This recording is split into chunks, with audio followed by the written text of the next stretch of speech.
Bonjour, je retrouve à nouveau Hakim El Karoui pour terminer de parler de la question de l'islam en France, en tout cas son organisation, terminer d'en parler, mais il se peut que nous en parlions avec d'autres invités, s'ils acceptent de venir en discuter avec moi, s'ils acceptent d'être mes invités. Hakim El Karoui, la laïcité dans votre projet, vous la prenez en considération? Comment vous envisagez les choses, puisque souvent, dès que quelqu'un veut organiser l'islam, très vite, on lui oppose le fait d'empiéter sur ce cadre laïque. Quelle est votre posture par rapport à ça? Le projet tel que je le conçois, il est 100% laïque, pas un euro d'argent public, respect absolu de la loi de 1905. La loi, elle dit l'État ne reconnaît et ne subventionne aucun culte. Voilà. Ce qui ne veut pas dire que l'État méconnaît les cultes. L'État discute avec les catholiques, les protestants, les juifs, les musulmans, évidemment. Mais il y a une séparation. La laïcité, c'est quoi? C'est la neutralité de l'État. C'est la neutralité de la sphère publique. L'État ne favorise pas telle ou telle religion. L'État, lui, n'a pas de religion. En fait, il a la religion de l'État. Les musulmans, le problème aujourd'hui, c'est quoi? C'est que l'État est à la fois trop présent et pas assez présent. Trop présent parce qu'il maintient à bout de bras le CFCM, pas assez présent parce que, par exemple, dans le dialogue avec les pays d'origine, il les laisse rentrer, il leur donne beaucoup trop de place. Moi, ce que je dis, c'est que c'est un grand moment, je pense, on arrive au moment de l'émancipation. L'émancipation des musulmans de France vis-à-vis des pays d'origine. Tout simplement parce qu'ils sont devenus français avec le temps, avec les générations, sans agressivité. Je crois d'ailleurs qu'il y a une bretonnisation, vous savez, des Maghrébins. C'est quoi la bretonnisation des Maghrébins? Les Bretons, ils ont été indépendants, ils sont fiers de leur identité, ils le revendiquent, etc. Les Maghrébins, c'est la même chose. Demandez à un franco-maghrébin de vous parler du Maroc, l'Algérie, la Tunisie, il a la larme à l'œil, le couscous, les senteurs, Le drapeau sur le dos. Bon, pas comme les Bretons. Ça, c'est pas grave. On peut avoir plusieurs identités. Ce qu'il faut, c'est avoir une identité républicaine, nationale. Et le respect de là où on vient. Il ne s'agit pas de cracher, d'oublier là où on vient. Les Bretons n'oublient pas là où on vient. Les Basques non plus, les Corses non plus. Les Maghrébins non plus. Les Turcs, les Sénégalais, etc. Vous voyez, la France, elle sait fabriquer ça. Il y a la sphère publique, il y a la sphère privée. Mais dans la sphère privée, il faut respecter les règles. Les règles, c'est la laïcité. La laïcité, c'est la liberté de croire et de ne pas croire. Donc le prosélytisme, quand on vous dit, toi, tu es un mauvais musulman, moi, je suis un bon musulman, toi, tu es un mauvais musulman, je vais t'imposer ta façon de faire, ta façon de penser, ta façon d'être. Ça, c'est pas laïque. Ça, c'est dangereux. Ça, il faut le combattre. Et le sujet aujourd'hui des musulmans, c'est pas la laïcité, c'est pas l'État qui est contre eux, c'est les autres. Pour moi, leur vrai problème, ce sont les autres. Et les autres, c'est qui? C'est ceux qui disent, l'islam, c'est plus qu'une religion. L'islam, c'est un projet. L'islam, c'est une société. L'islam, c'est des institutions. L'islam, c'est un État. Vous voyez de qui je veux parler. Les frères. Ou les salafs qui disent, il faut se séparer. Il faut être dans la pureté. Nous avons l'unicité de l'interprétation. Très bien, bravo, je suis très heureux pour toi. Mais tu le gardes pour toi. Tu n'imposes pas aux autres. Tu dis pas, toi, tu es un koufar. Toi, tu es dans l'associationnisme. Toi, tu es dangereux. Toi, je vais redresser ton chemin. Toi, je vais t'attaquer. La cible des islamistes, c'est pas d'islamiser la France, c'est de rendre les musulmans comme eux. Et c'est de dire, nous sommes l'islam. Je suis désolé, c'est pas vrai. Toute l'histoire de l'islam le démontre. Après, il y a toujours eu des débats, il y a toujours eu des interprétations, il y a toujours eu des gens qui ont voulu faire de la religion plus ou moins une politique. Le sujet en France, ça se voit encore plus, à cause de la laïcité. Donc la laïcité, elle ne doit pas être l'ennemi du musulman, elle doit être son allié. Y compris pour ceux qui lui disent « Toi, tu es un mauvais musulman ». Non, moi, je veux que les musulmans soient libres. Ils soient libres, y compris vis-à-vis des autres musulmans, des islamistes, qui viennent leur pourrir la vie. Et vous pensez que les défenseurs les plus acharnés de la laïcité ou d'une certaine lecture de la laïcité vont entendre ce que vous dites, comme vous venez de nous dire? Non, les défenseurs les plus acharnés, il ne faut pas se raconter d'histoire. Eux, ils sont contre l'islam. Bien souvent, pas toujours, mais bien souvent, je parle des défenseurs les plus acharnés pour eux, la laïcité, c'est une façon d'être contre l'islam. D'ailleurs, ils ne font absolument pas la différence. Pourquoi ils ne font pas la différence? C'est aussi parce que les musulmans ne font pas la différence. Parce que les musulmans silencieux, ceux qui sont intégrés, ceux qui sont croyants et pratiquants, disent les islamistes, on leur laisse, qui se débrouillent, qui parlent, c'est plus notre combat. Moi, je leur dis, mais ça c'est votre erreur. C'est votre erreur stratégique, parce que ce n'est pas votre combat. Les islamistes sont rejetés en France. C'est vrai ou c'est pas vrai? Bien sûr que c'est vrai. Au nom de la laïcité, au nom de plein de choses. Mais comme les musulmans ne combattent pas les islamistes, tout le monde pense que les islamistes sont les musulmans. Du coup, il y a un grand amalgame qui se fait. Et à la fin, c'est quoi le résultat?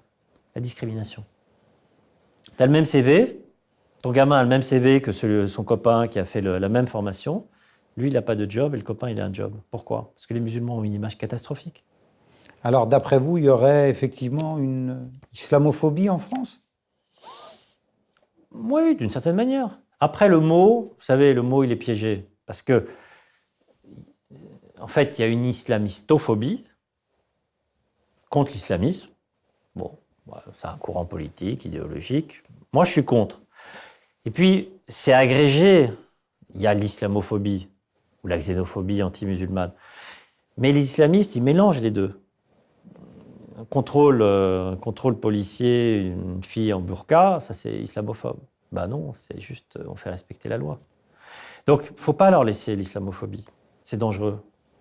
Il faut que les choses soient très claires. Il y a une ligne de partage. Il y a la religion, puis il y a ceux qui veulent faire de la religion un ordre politique. Ceux-là, ils sont libres. Ils doivent rester libres. Et c'est ça la force de la France, de l'Europe et de l'Occident. Nous sommes dans des pays de liberté. Mais il y a une limite. Il y a une question. Quelle est la liberté pour les ennemis de la liberté? Et les ennemis de la liberté, d'abord de la liberté des musulmans. Toi, tu es un mauvais musulman, tu n'as pas fait Ramadan comme il fallait. Toi, tu n'as pas mangé halal. Toi, tu n'as pas à me dire comment je dois me comporter. Ma religion, c'est ma religion. Ta religion, c'est ta religion. Tu es libre, tant mieux. Je me battrai pour ta liberté. Mais ne viens pas empiéter sur la mienne. C'est ça la laïcité. Donc la laïcité doit être l'ami des musulmans. Après, il faut qu'ils s'en emparent. Il faut qu'ils s'en emparent. Donc vous êtes d'une certaine manière en train de prêcher pour que les musulmans, la majorité silencieuse dont vous parlez, se responsabilisent et aient conscience que l'image que renvoient les musulmans est de leur propre responsabilité. Bien sûr. Et l'organisation dont on parle, elle doit être faite par et pour la majorité silencieuse. Et la majorité silencieuse, est-ce qu'elle peut laisser sa religion se faire kidnapper? Est-ce que c'est possible? Est-ce que c'est possible qu'aujourd'hui, sur les réseaux sociaux, il n'y ait aucune offre religieuse alternative à l'offre salafiste? Est-ce que c'est possible? Pour moi, c'est inimaginable. C'est scandaleux. Et après, c'est les mêmes qui vont dire on a une mauvaise image. Bah oui, mais qu'est-ce que tu as fait pour avoir une bonne image? Lève-toi, marche, lève la tête, arrête d'être soumis. C'est toujours les mêmes qui disent on est des victimes. Tu n'es pas une victime. Tu es une victime tant que tu penses que tu es une victime. Et tu veux être une victime de la société, tu es une victime salafiste. Non, fais ton site. Vas-y Farid. Est-ce que vous pensez que les intellectuels dits musulmans peuvent être d'une quelconque utilité dans le projet que vous êtes en train de mettre en place? Oui, alors le projet, c'est d'abord une organisation, des financements, etc. Ce n'est pas un sujet des intellectuels. Eux, ils sont utiles parce qu'ils doivent participer de la réflexion théologique et politique sur la place de l'islam de France. Bien sûr qu'ils sont utiles. Après, il y a eux, il faut qu'il y en ait des nouveaux. Il faut qu'il y ait des jeunes, très importants, des jeunes. Le succès des salafs, c'est quoi? C'est d'abord des jeunes français qui parlent à des jeunes français. Et de quoi ils leur parlent? Des questions que se posent les jeunes français. Donc, les réflexions théoriques, théologiques, etc., c'est très important. Moi, ça m'intéresse. Je suis, d'une certaine manière, un intellectuel. Mais il n'y a pas que ça. D'une certaine manière, il y a un marché aux idées. Le marché aux idées, c'est j'ai ma question, il faut que tu aies ma réponse. Il faut aussi donner des réponses aux jeunes. Donc, c'est un travail intellectuel, mais vous savez, en fait, c'est une chaîne. Ça part d'une réflexion théologique profonde, et à la fin, ça se retrouve sur YouTube, avec des questions-réponses. Bon, il faut pas faire que la réflexion théologique profonde. Il faut aussi être présent sur YouTube. Est-ce que ça veut dire que, quand vous dites il faut des jeunes, il faudrait des jeunes comme un certain nombre de jeunes salafs qui aujourd'hui mélangent un petit peu plusieurs registres? Je pense d'ailleurs à un nom, et j'essaierai de faire en sorte qu'il soit parmi mes invités. Nader Abou Anas, par exemple, pourrait être partie prenante d'un projet comme le vôtre, Hakim El-Karoui? Oui, alors j'ai plutôt le sentiment qu'il dit des choses assez orthogonales à ce que moi, je pense être nécessaire pour l'islam de France. Lui, il vient, c'est compliqué, il en parlera mieux que moi, mais il vient plutôt d'une logique à la fois politique et salafiste, bon, et avec un discours qui consiste à dire on doit créer notre espace. Moi, je pense que c'est pas ça la solution. La solution, c'est la France est notre espace. Pas pour islamiser la France, mais parce que les musulmans doivent avoir une place, leur religion doit avoir une place similaire à la religion catholique. Il ne s'agit pas d'être contre. Le halal, c'est un sujet intéressant. Il n'y a pas de halal en France il y a 40 ans. Maintenant, tout le monde est traumatisé par le halal. Moi, je lis le Coran, vous mangerez la viande des gens du livre. Alors, il paraît que les Français sont plus assez chrétiens, plus assez juifs. Tant mieux, ça, c'est une bonne nouvelle. Enfin, c'est une bonne nouvelle qu'on se préoccupe de la religion des autres et qu'on arrête de dire que c'est des koufars. Bon, voilà, il y a des gens qui veulent enfermer, qui veulent créer un écosystème. C'est pas ça la solution. Parce que, je vous dis, la fin de l'histoire, elle est connue. Ils vont être rejetés. Les Français, ils ne sont pas comme ça. Ils sont y compris pas comme les Britanniques ou comme les Américains. Créez votre monde là où vous êtes, tant mieux. Bon, vous devez chanter l'hymne national et pour les Anglais, vous respectez la reine d'Angleterre. La France, c'est pas ça. La France, c'est on va faire de vous des Français. Des citoyens à part entière. Des citoyens, parce que nous, on croit en l'universel. Vous n'êtes pas différents. Vous n'êtes pas différents, mais l'universel, c'est quand même un peu l'universel à la manière française. Donc, si vous avez l'air trop différent, on va vous rejeter. Je crois que ce n'est pas du tout un service qu'on donne aux jeunes. Vous voulez faire ça, vous allez être rejeté. Vous allez être discriminé. Vous allez souffrir toute votre vie. Vous pouvez être croyant d'une autre manière, à l'intérieur de la communauté nationale, pas à l'extérieur. Dernière question à Hakim El Karoui. Est-ce que, dans le cadre du projet qui est le vôtre, on s'oriente en termes d'organisation et de structuration vers une sorte de consistoire islamique français ? Consistoire, c'est un mot qui est utilisé plutôt pour la communauté juive. Le consistoire, c'est quoi ? C'est une alliance des religieux et des laïcs, avec au cœur de l'organisation un financement. Le consistoire finance énormément de synagogues, il collecte de l'argent via les synagogues, et puis il le réinvestit, et il fait ça entre religieux et laïcs. C'est pas très différent.